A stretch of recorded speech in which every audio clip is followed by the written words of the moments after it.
The fastest lap that's been turned tonight was by Rick Crawford, 47.514 seconds, making his way around this 2.5 mile super speedway. And again, when you run with 36 trucks in a pack, the speeds pick up. And by the way, that's over 189 mile-an-hour average. Watch out, Johnny Benson. Wow, very close again. Johnny Benson right in the middle. He's got Kyle Busch on his inside. He's got Johnny Sauter on his outside, and they continue 3-1. Oh, we got a crash in the tri-oval. James Busher got turned. Big crash. Oh, and now coming up behind him, we've got quite a few more trucks that are moving into the smoke and can't see where they're going. Johnny Benson, one of those trucks. Ricky Carmichael got hit. That was just a situation where Busher had gotten touched in the left rear quarter panel. I was watching this develop. Yeah. That's Johnny Benson saying, sorry, fellas, we're done. James Busher was running second when they crossed the start-finish line to Ron Hornaday. And I think there's James Busher right there and Johnny Sauter. I didn't really see Busher do a whole. I can't tell what happened. And remember, Johnny Sauter was just leading this race not very long ago, and he is caught up in this as well. Look at the whole back's gone off Ricky Carmichael's truck. Yeah, Jason White has some damage in that Gunbroker Dodge. A lot of damage for Johnny Benson right there in that K&N Filter Toyota. That's a big crash. Yeah, again, we heard Johnny Benson come on the radio and say, sorry guys, we're done. We saw Jason White yesterday let Dennis Setzer drive his truck, and evidently they learned something because he's been right up. Larry Foyt in the battle for the lead, Jason White has, and now he's torn up like a lot of other good trucks, obviously. The Blue Frog energy drink. It's for Larry Foyt. There's Johnny Sauter. Good to see him out and about. And he ended up right in the door of that 10 truck of James Busher. There's Ricky Carmichael. Looks like his first try here at Daytona in a truck is going to end prematurely.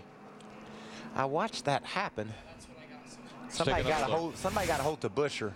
Todd Bodine, I think. Yeah, James is on the outside of a 33 of Hornaday. And looks like Todd drifts up the hill, gets into him a little bit, turns him sideways. James was perfect. He was up beside Hornaday racing for the lead, and Todd and you know, we talked about how difficult it is to race a truck through the tri-oval. Todd couldn't get his truck turned, and he got into the left rear of Busher. They call it a straightaway, but it's really not. It's an 18-degree banked turn.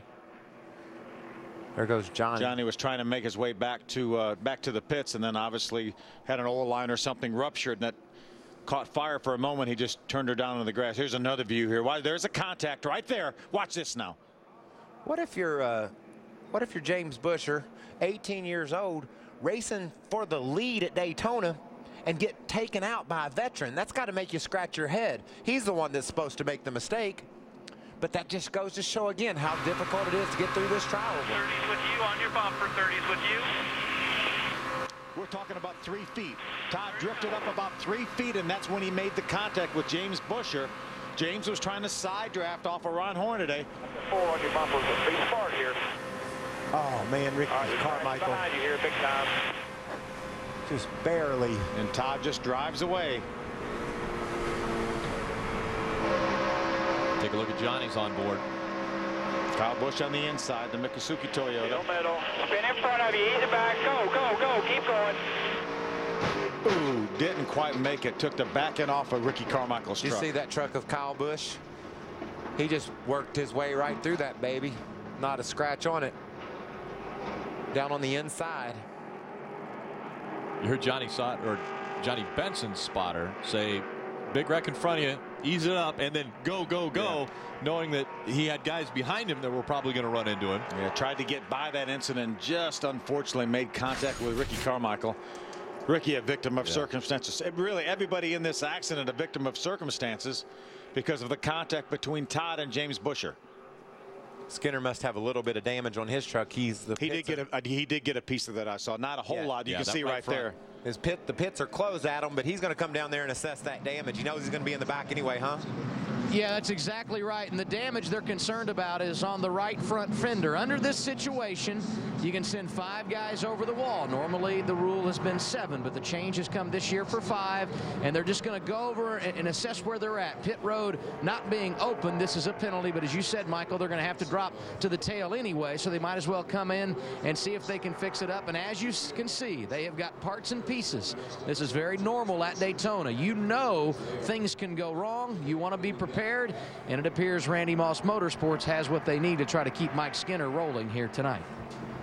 So it's Hornaday. The different trucks that were involved. You see the list right there. It looked like an impressive start for James Buescher's career. It was an impressive start. All ended toward the front of the field. He gets sideways, turned around, and the melee happens behind him. So our third caution of the night, and it is the big one right through the tri-oval.